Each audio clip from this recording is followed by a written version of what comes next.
Iako su školski praznici već počeli, neka djeca ne odustaju od učenja povijesti, samo što to u Puli čine na poseban način, u gladijatorskim oklopima. Priča Lina Dolar.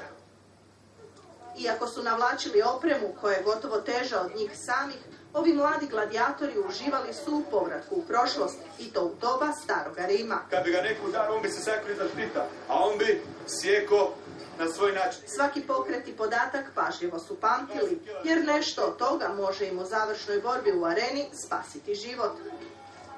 Pa makar to bila oprema teža od 20 kg. Gladijatorima sigurno nije bilo lako jer teško.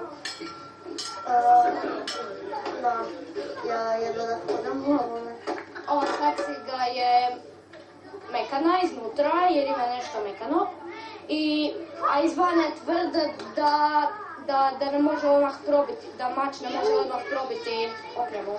Pa su tako nakon škole knjige zamijenili mačevi, kopljima, kacigama i oklopima, pripremajući se za borbe u areni.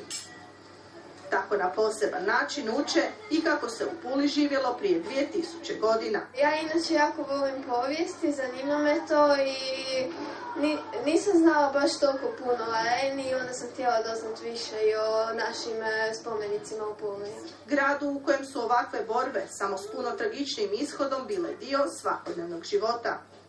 Danas su one tek dio povijesti ili u ovom slučaju dio dječje igre. Koga ne bi ovo zanimalo da uzme pravi mač u ruku, pravi oklop i da se igra nekog viteza gladijatora. To sve zanima, tako da moramo biti onako oči ovakve kad su oni okolo s time, jer se razigre. A ozljeda nema, sve dok im je glavna zabava zarobiti turiste u gladijatorsku mrežu.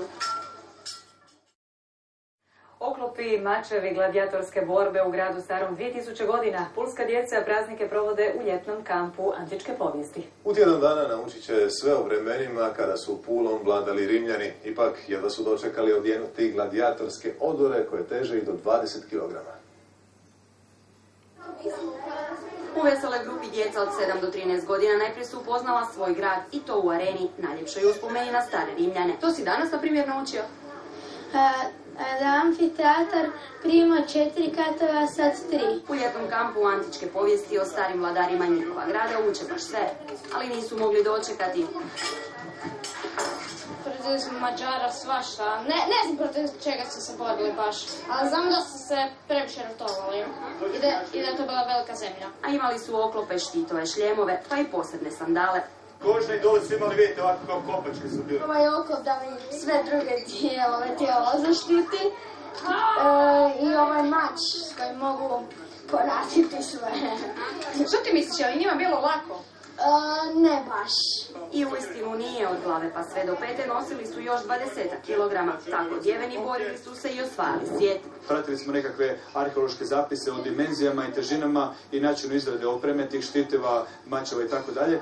Tako da smo u principu izradili vjerne kopije. Car svih careva bio je Cezar, a na njega su padale teške odluke. Da li će neko živjeti ili bit molitav? Znaju uživati u društvu lijepih dama, a one tisućama godina nakon u prekrasnim haljinama. Ovo su nosile Rimljanke prije kad su bile tu, dok mi nismo bile, koji je roba koje mi nosimo u grad. Mislim da je ovo bilo kao neke kraljice. Ubrzo im je cara bilo dosta, pa su pažnju potražile kod malo većih gladijatora i u sve unijele i dašak današnjice.